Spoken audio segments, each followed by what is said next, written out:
Welcome back to the channel, everyone. I'm truly honored that you're here today, because we are going to unfold a profound, yet often overlooked teaching from the heart of Buddhist philosophy.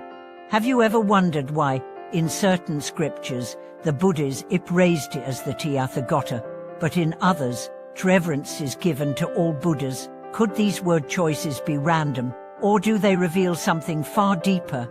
Something about the way we should relate to others, to the sacred, and even to ourselves. Today, we explore a concept that might just shift how you engage in every conversation, every act of kindness, and every spiritual practice moving forward. The question is this: is there a difference between reverence and praise? And what does that difference teach us about the spiritual path, about compassion, and about how we move through the world? Let me begin by saying this. Most people think reverence and praise are synonymous. In fact, we often use them interchangeably. We praise our teachers, we revere our elders, we respect a wise friend. But in Buddhism, particularly Mahayana Buddhism, the nuance is not only important, it's essential. The act of reverence, or in its origin, carries with it a profound sense of universal equality.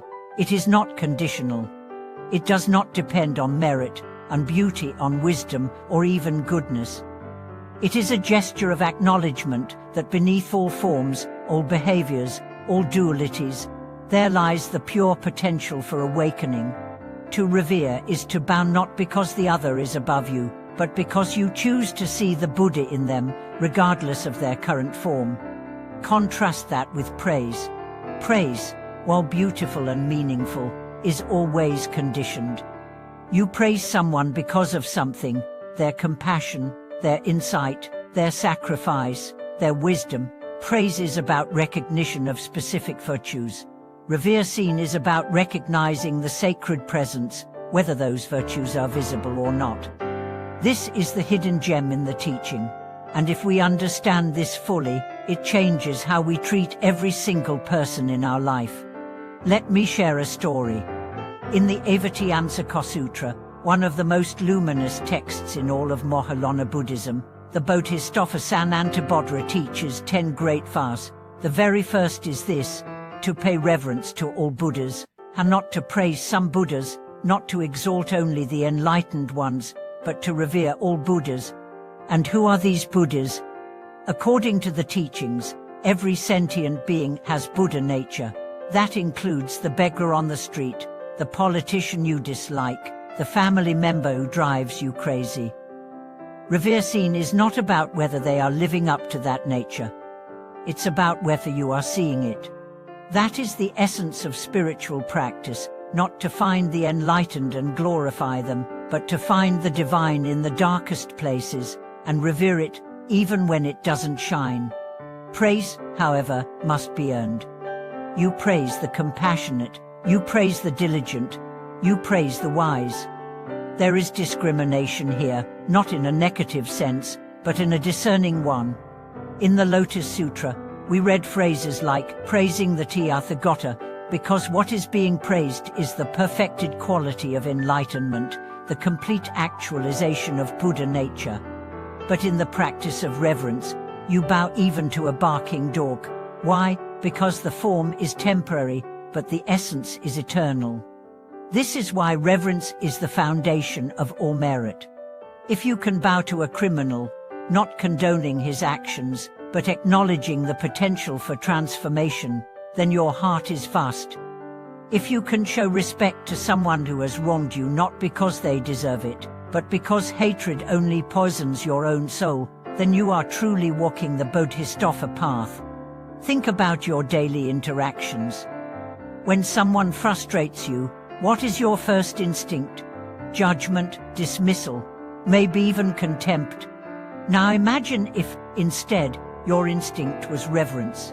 Imagine if, instead of reacting, you responded with the silent whisper, "This person too holds the seed of awakening." How would that change your relationships? How would that change you? Here's another story. Once there was a monk who was criticized for bowing to everyone he met: children, animals, even criminals. A fellow monk said, "Why do you humble yourself to those beneath you?"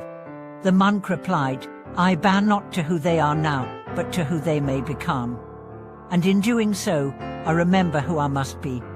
This is the secret of reverence. It transforms not just the one receiving it, but the one offering it. Praise, however, can lead to ego. It can be a trap. If you only praise the admirable, you risk falling into the illusion that worth is conditional, that people must be beautiful, talented, or holy to deserve your kindness. But the Buddha showed us otherwise. He dined with outcasts, he taught thieves, he welcomed women and children into the Sangha at a time when society scorned them. His reverence was radical, and we are called to follow. I once heard a modern teacher say, "Every time you bow to someone, you bow to the Buddha within them. And every time you refuse to bow, you reject your own potential."